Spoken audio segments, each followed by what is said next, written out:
Cyber Trek. My name is Sarah. This is episode 51. I am podcasting from an unorganized territory in northern Maine. I don't think I've ever really talked about the location. I don't talk about it very often. And as I'm looking out on the ice and my husband is in the process of boiling down sap, and we just finished this home port swap, I thought it would be helpful or interesting to talk a little bit about where I'm from and what the season has brought in March. So I live above the equator, so it's winter moving into spring in the northern hemisphere. And I live in the state of Maine in the United States, which is just south of Canada, right next to New Brunswick and Quebec. And I live probably an hour from the Canadian border. And in an unorganized territory in the state, we have a number of territories, and they range in name. Most of them are named by Township 1, Range 9. I happen to live in T3 Indian Purchase, so Township 3. And these are just large tracts of land that are either privately owned or had been owned by private industries, mostly paper companies. And so this particular area is not incorporated in the United States, so there's no town, there's no municipality, there's no post office. I don't really have a physical address because I don't have a zip code, and we rely on the next town over for most of those amenities. But anyway, it's March, or it's April, and I noted that my husband was sugaring, which is what we call taking sap out of typically sugar maple trees and boiling it down into maple syrup. Now you can tap other trees. You will just need to get more sap from them. So red maples, etc., the sugar content within the sap is lower, so you need more of that sap to create the same amount of syrup that you might from a sugar. We also can tap birch here, and that has a much higher ratio. So I believe that for every gallon of maple syrup, you need 20 gallons of sap. Or is it 40 to 1? I think it's 20 to 1. I'll have to double check. And that ratio goes higher as you move away from the maples. So the birch, you need a much higher ratio of sap per gallon of syrup that you produce. And I got to taste some birch sap or birch syrup when I was visiting Michelle at Bybrook Farm, and I'm not sure how it was prepared. We prepare our syrup outside on an open fire in a big metal evaporator, or just a big metal tin, a big metal tub, and then you just keep that fire going and you just keep evaporating off the water, and then as that steams away, you're left with this sugar syrup. And so our syrup tends to has a little bit of a smoky flavor because of the fire and its exposure to the smoke outside. Versus the larger operations will have sugar shacks, and they'll have a series of these tin or these receptacles, and the syrup will move through them, and it's a whole science. We're a little bit more basic here. And it's 1:30. And anyway, this particular birch syrup was very smoky and very lovely, and I could see it like being a perfect addition to like a homemade barbecue sauce, or it had like a savory piece to it. It was like this complex, smoky, sweet, bacony kind of feeling. And so we haven't attempted to do birch here. We've primarily focused on maple. So the ice on the pond is still in. I have started to see some of our migrant ducks coming in. I saw hooded mergansers and buffleheads and common mergansers. We do see mallards, which are very common duck. We see those year round because in town the stream, or it is called Millinocket Stream. The stream through town stays open, and so they tend to hang out there. But nobody is hanging out in this particular area because we still have ice, but at the ends of the pond, those have opened up at those moving water outlets. And we've seen a number of these migrant duck groups coming through. So that's exciting. And I don't think ice out will be long. It's kind of an atypical winter for us here, and it's been very warm with very little snow and lots of varying temperatures of freeze thaw. So I'm not sure how stable the ice is or ever really got to be. So ice out's a big day. I'm sure you'll see if you follow me on Instagram. I usually post a picture of ice out. It's like you wake up one morning and things are kind of wonky looking, and then like you go away, and if it's windy and you come home, the ice is gone. It's crazy. And to watch that landscape change, it's a little disconcerting to go from something that's solid ice and then all of a sudden to this moving body of water that has this whole different kind of mood associated with it. So that's a little bit I love that concept of transitioning with the landscape out of kind of my winter dormancy, which I'm definitely a winter fall gal. I like preparing and staying home. Not much of the spring, summer, like the go forth and get out kind of personality, which lends itself very well to living in the North Woods and liking to do lots of handcraft and homesteading craft. So anyway, that's just a little bit of fodder for thought. I am going to probably have a bit of a shorter episode this time around because I am in the throes of grad school and am going to be taking my comprehensive exams on Saturday. So really I should be studying right now, but it's kind of like audiology. So I'm going to get my notes and we're going to kick off with some introductions. I think I launched right into that landscape discussion and I didn't even get to say welcome to new viewers and welcome to returning viewers. I always say this, always. I really appreciate all of the connections and wisdom that's shared in the group on Ravelry or on Instagram. A number of you have emailed me, and whether on Gmail, on Ravelry, and they're still waiting to be answered, but I just need to find a chunk of time where I can be thoughtful and considerate about that, and I think it's going to be after my comprehensive exams. So just hold on, I have some thoughts for you, and I'll be following up soon.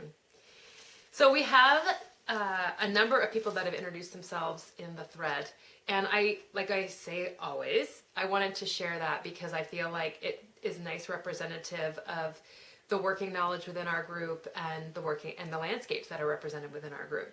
So I'm so delighted from New Hampshire. She spins and knit, and she has quite a stash, especially a Romney fleece that followed her home from Rhinebeck. That is not hard for me to do. I'm a sucker for that long wool, and wow, Romney, it just captures all of it. That luster and Miriam924 from Central New York. She is raising sheep. She has Shetland and mixed breed wethers, which mixed breed wethers, great. A weather spinning flock is, I think that's where I'm leaning towards in my next lifetime. She knits and spins and weaves. We have Knit Away, who is a teacher in elementary school and has been using Shackleton for a number of readings, so that's great. We have Caroline12 from Westry, which is a Northern Isle in Orkney, and it was so wonderful to have an Orcadian tuning in. I know that Louise, who is my dear friend on Edie, watches from time to time, but I wasn't sure if I had any other Orcadian viewers. So welcome, Caroline. It's so great to have Orkney represented in the group. I have a mummy from Tennessee, and she used to have a hand spinning flock, and she lived in New Jersey. So we have lots of sheep people here. And Caroline from Westry is also a knitter and a spinner, so lots of spinning represented. We have Yarn Sit, who has not had a fiber trek before, and she's not sure where she would go, but she is headed to Maryland Sheep and Wool for the first time. It's her first event, and she hears that she will see real sheep there, and I think you will. So you should be sure to go over and check out the Fibertown podcast, which is a video podcast, and Emily will be representing herself at Maryland Sheep and Wool, and she'll be bringing with her from, the audio podcast, eludes me, but she's bringing a host of an audio podcast that I listened to, and now I can't remember it. And I believe Sarah Pomegranate of Yarns at Yinhu from Yarns at Yinhu audio podcast will also be there. There's a number of people there, but those are two of my dear friends who will be attending. If you are looking for advice or a connection to be made, you can certainly look them up. Saltbox, her ultimate fiber trek is to England. She is a rug hooker, and she has just recently planned and dyed the wool for one of her rugs. Avec Calipearl. Come on, that's a pretty awesome name. She wants to go back to 10,000 BC, and I couldn't agree more. To go back in time, I've been watching a lot of Nova ancient history TV shows, especially about Ice Age and dinosaurs and fossils and paleontology. And so to go back in time, and she'd love to be able to spin with mammoths down, and I was like, oh, that would be awesome. And then I have MN Judybug. I don't know if that's Minnesota Judybug, and she appreciates the natural colors. Well, you've come to the right place, as I pointed out last time. And her ultimate fiber trek is to Ireland. So welcome to everybody who introduced themselves in the group. Those of you who are interested or need support in any of those sheep raising, spinning, weaving, knitting, rug hooking, dyeing elements, you can certainly find a way to access those resources. So let's go right into works in progress, shall we? Got a little sidetracked there in the beginning. Let's see, where am I? So I'm working on the Karabrae, which is a pattern by Stephanie van der Linden, and it's from the Twist Collective. I can't remember which season. I don't hear a lot of podcasters talking about Twist Collective. I actually have knit a number of the patterns from this publication. It's an online magazine, and they have articles, and they have individual patterns for sale. I really, really love it. And as soon as it comes out, I immediately go. It's one of those. And I like it because it has more of an authentic feel about it. The models aren't... the models are different every time. It's told through a storyboard. So they have just different representations of different people. And I like that diversity. And they use a number of yarns from small producers. And there's been a number of main yarns featured in that. And they use yarns from larger producers and commercial yarns. So I like that variety. And I don't know, they've got beautiful photography, but it's all about the garments, and it just, like I said, it just feels authentic. I like it. I get it. Let's see. So, Karabrae, Twist Collective, Stephanie van der Linden, US 7s. I'm hoping this sleeve will end someday. So this particular sweater is knit from the top down. It's a turtleneck sweater that has a relief twisted rib cable front panel, and then fisherman's rib for the rest. You knit the turtleneck down, and then you knit out across the top of the shoulders, and then you then you knit down, and then you pick up for sleeves. So that's kind of the construction of it. And I am really in love with the relief of that cable panel. And I love that the yarn, everything about this just screams traditional to me, and I love that. So this is knit in Peace Fleece and in Arctic White. Peace Fleece is primarily 75% wool. Depends on the clip. They have that description in there on their website. But 75% wool and then 25% mohair.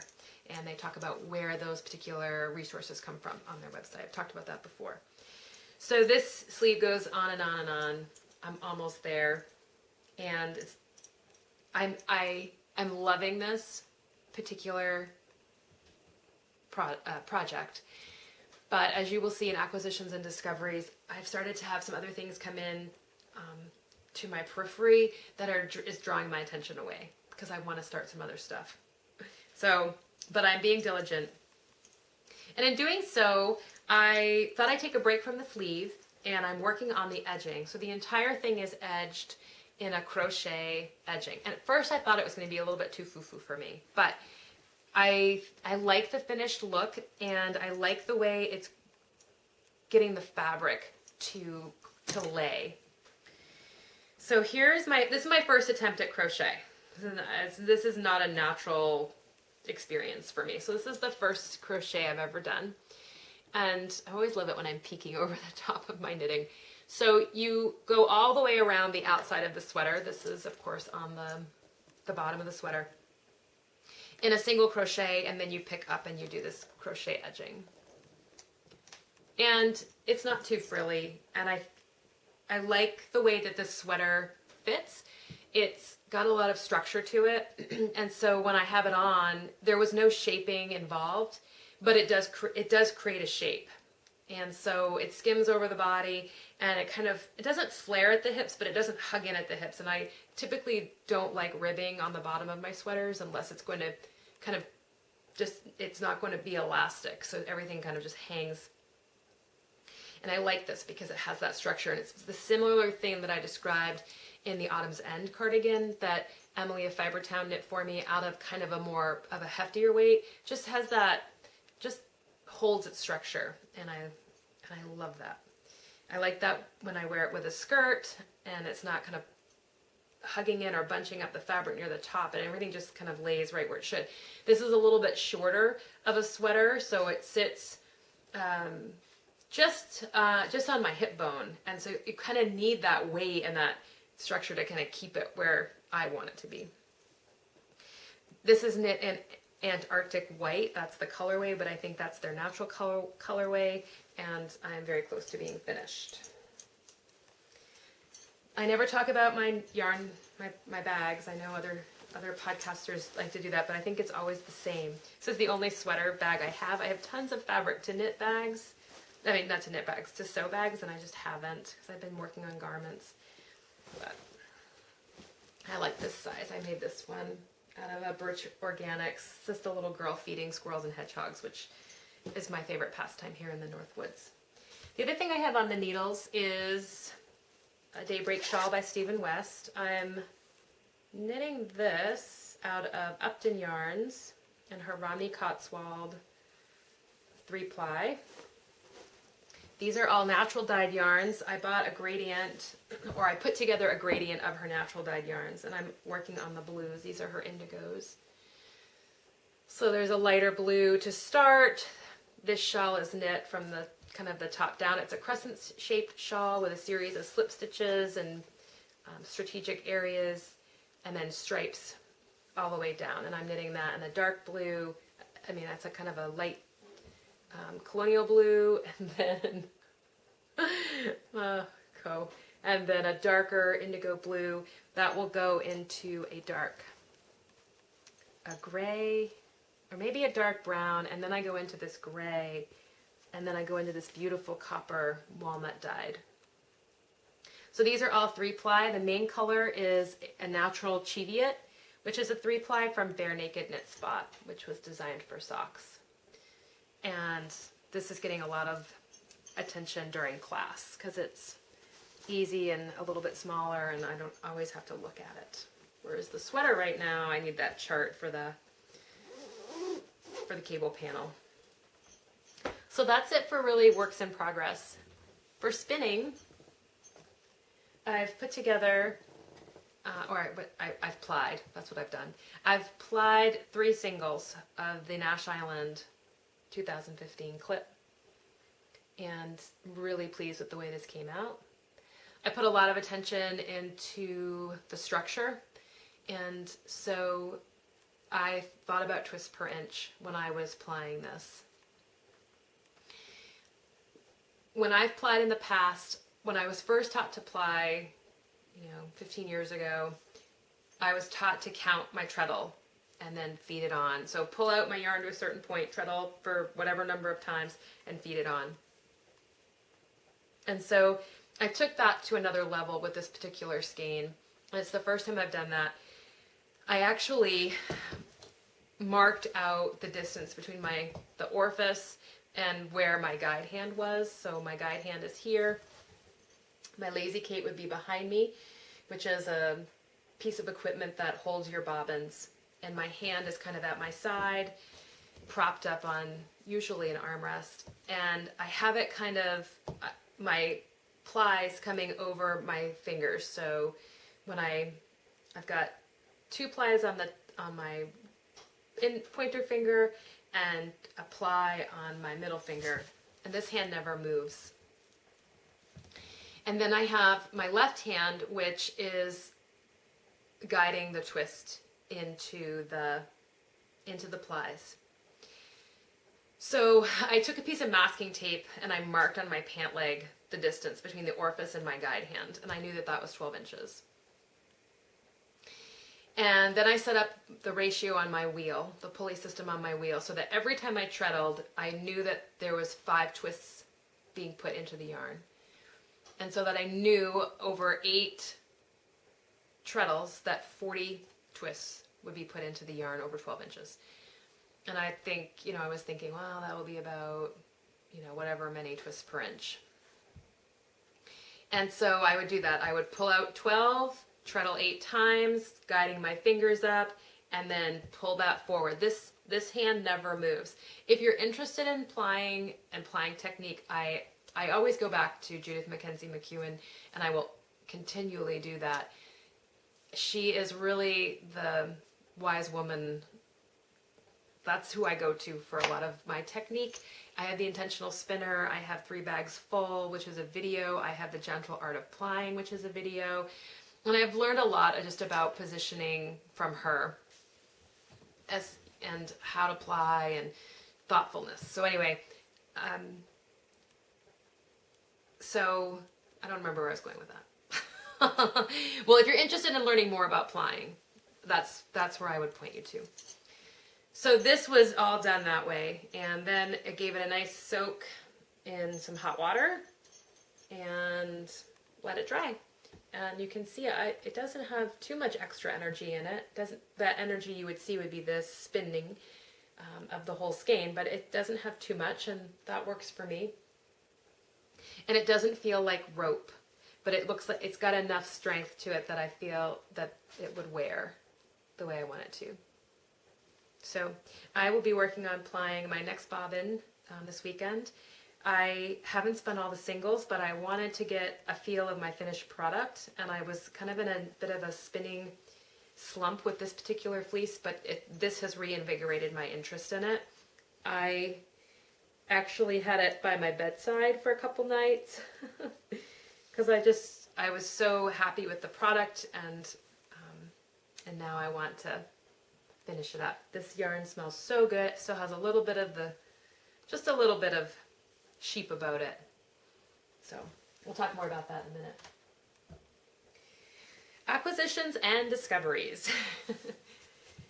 So the Edinburgh Yarn Festival happened in the time between when I recorded and now, and I was feeling a little bit blue about not being able to attend. That was an event that really resonated with me. There was a number of people involved that I very much admire their work that they do in the community, in the fiber and knitting community, most notably for producers, for focusing on local products, and for highlighting the need to pay attention to breed-specific yarns. So I needed a little consolation prize. And Kate Davies gave that to me. She's one of my ultimate wool heroines. And she sent out her newsletter and was providing international free shipping. I knew that Kate Davies was going to be at Edinburgh Yarn Festival, and I knew she was premiering her new yokes pattern, the Miss Rachael yoke sweater. And I say new yokes pattern, her new yoke pattern, which is the Miss Rachael. And this is in her yarn buccal, and I knew I wanted it. The minute I saw it, there it is. And so body's done in a gray, and then it has a series of yoke, which kind of reflects a historical tapestry. The gauntlets that you see on the sleeves, that is a separate item, but I plan to knit mine with the gauntlet color work incorporated into it. So I asked my friend Claire, who attended the Edinburgh Yarn Festival kind of last minute, if she would get Kate Davies' autograph. I knew she was already going to Kate Davies. She and I are Kate Davies kindred. And so I said, well, would you buy me the pattern and get her to autograph it? Because I'd like her autograph. And she did. I was listening to her rendition of the Edinburgh Yarn Festival, her experiences there. And I would highly recommend, if you're interested in knowing a little bit more about the event or producers from the UK, that you head on over to Claire's audio podcast and get a little insight. it's audio, but you still get the magic. There's interviews. She records on the street. It was a really powerful podcast for me.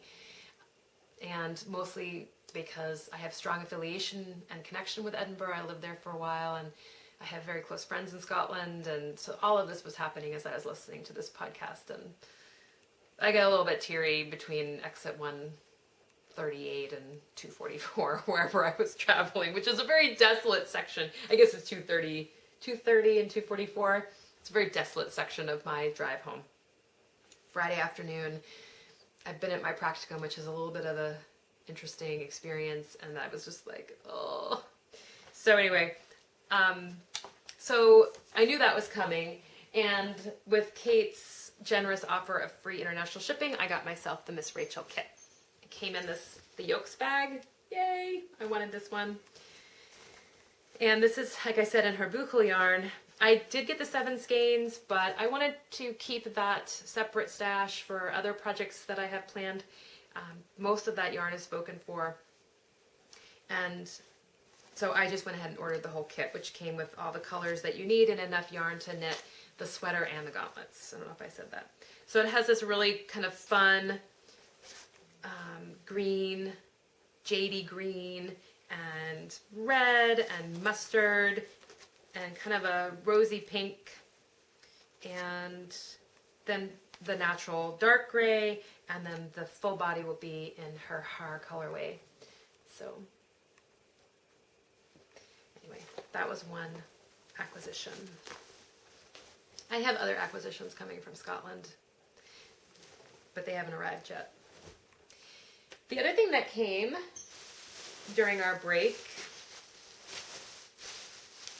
is my very own Fibertrek yarn.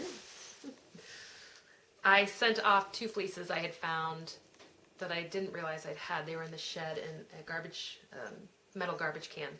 And I just was like, I don't have time to wash and drum card and spin that. I have a whole nother Icelandic fleece from my flock to do that with, which is sitting in the back room. So I sent this off to the Rustic Fiber Mill, which is located in the county, which is north of me, here in Maine. It's called the county. It's Rustic County. It's the largest county in the state, and it's a gorgeous, gorgeous landscape. Lots of potatoes are grown there. And it's right on the Canadian border with New Brunswick, as I described before. So I sent Little Girl, and I had this come back as Lopi style, so it's the singles. And these are 3-ounce skeins, and they're about 115 yards. And I think they're kind of knitting up a little bit like a heavy worsted. I've matched these for an upcoming sweater I want to do by Kate Davies, which is her Icelandic yoke, with a mountain mohair. And they might be a little bit off, but when you compare the grist, which is the yards per pound, or meters per kilogram, when you compare the grist of those two, they come in, I think the mountain mohair is a little bit heavier. So I have little Pharaoh, who has, she's passed away. She's a very special sheep. And I'm just really happy to find this fleece. I have none of it. And I have Little Girl, which I think was her first clip. This is her hog fleece. So anyway, those came. I have about 1,100 yards of the gray and about 450 yards of the brown. So I had already skirted this fleece and washed it, so it was pretty small, and she was a very small sheep.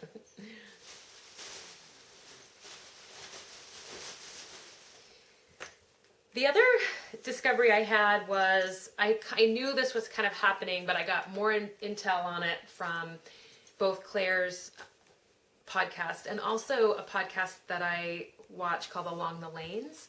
And I had forgot to kind of segue smoothly to this, but Along the Lanes is a podcast out of, I believe she's in London, England, or outside of London.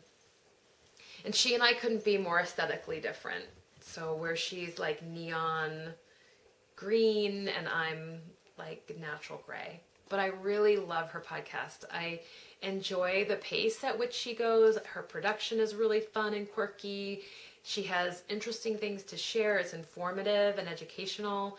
And she did a full-on podcast video of Edinburgh Yarn Festival. And she did an interview with Shepherd's Daughter, which is the yarn label. Her first name is Rachael. I think it's Atkinson, maybe?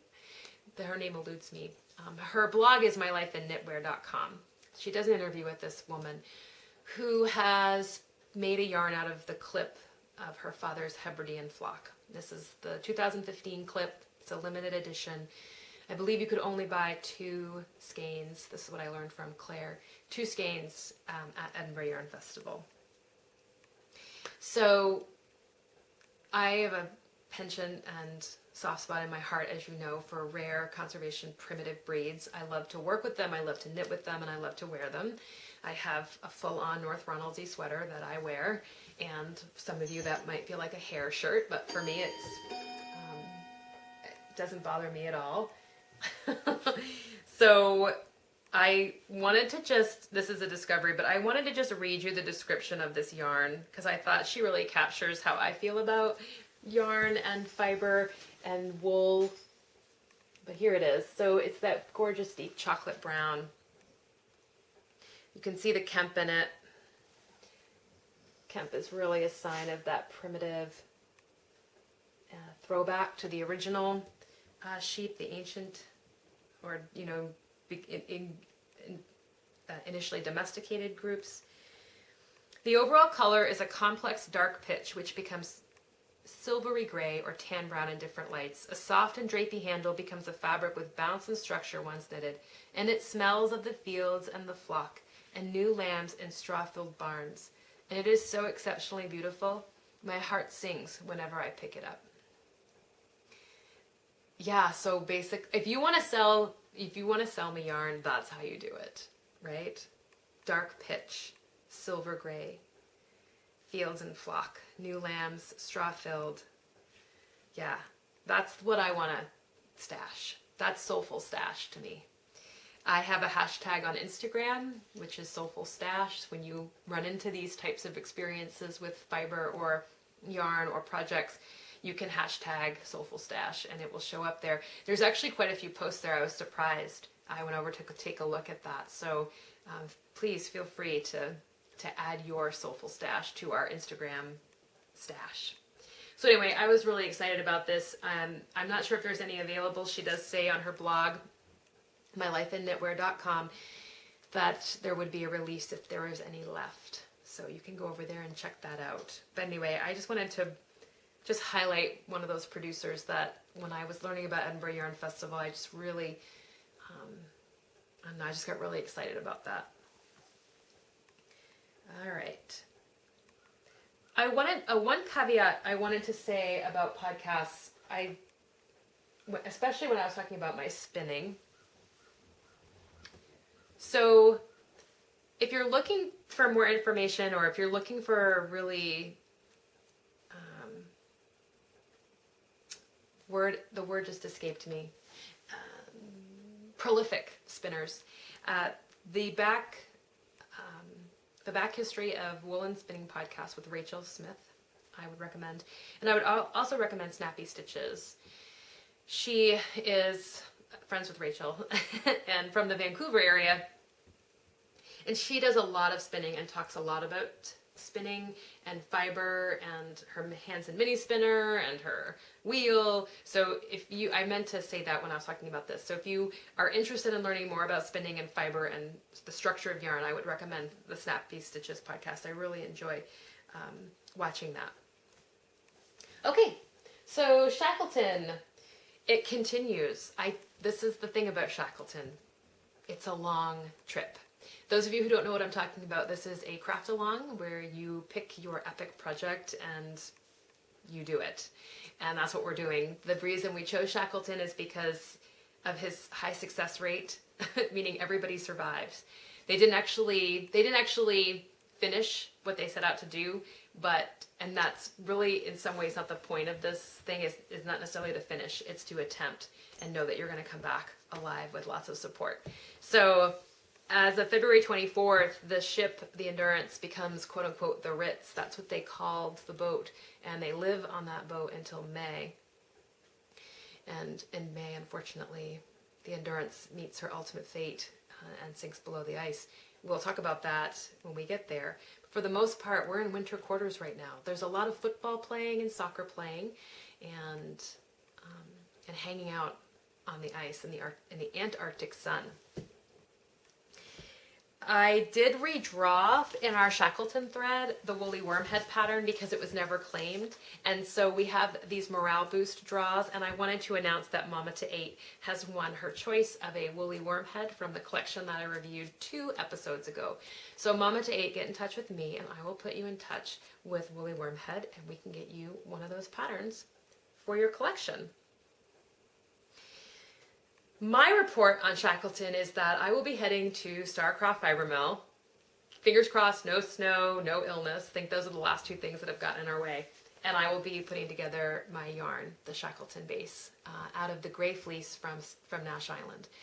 So that will be happening in 2 weeks, and I'm really excited. I'll have sat for my comps, and then I'll be heading over to Janny's and putting that piece together. So stay tuned for more information on that. Then, of course, I have to knit the Frost at Midnight sweater with the beads and everything. So I'm late to the game on this one. The other thing I wanted to mention is Saratoga Knitting has been talking quite a bit about her Shackleton project, which was to hand spin and hand knit an item, and she talks at length in her latest podcast about how she figured out how to use this hand spun, and I thought that was a really helpful segment. And if you have hand spun or you have bought hand spun, she may be a good resource for you to go check out and look at the way that she kind of draws out the qualities of that particular piece for the project. The only other thing I have left to say and talk about is just a couple crafty projects. I finished a garment. So I finished another schoolhouse tunic. I love these. I know how to sew them. I can do them in lots of different fabrics. They go over a skirt, and a camisole, and I can just change my style however I want, and I like the way they look on my figure. So I finished this one. This is the full length tunic. The other ones I've done as shirts, which just finished right about here. This fabric is Joel Dewberry, and I believe I got it from Hawthorne Threads, I do a lot of purchasing through them. So that finished. That finished. So that is finished. Oh my gosh. And I coach people in language. The other thing I've been working on is this Labradorite wrap bracelet. You can see my audiology notes right below it. And I'm really psyched. I'm going to be doing a double wrap of this. I don't know if that's focusing. And that will just end up here, kind of similar to this one. I also have my Sami bracelets I need to work on and finish for Rob. But again, most things have taken a back burner as I make my way towards these comprehensive exams. I think that's everything I need to say. This has taken me a lot longer to record than I anticipated. So I really need to go study. But I appreciate you taking some time, as I said before, to invest in the podcast, and your comments are always welcome. And let's see, I haven't memorized my outline yet, but I have it written down. So without further ado and awkwardness, may all your treks include fiber and bring you back home safely. I'll see you next time. Sitting at my seat, staring out the window, and if that bell would ring, then outside we would go.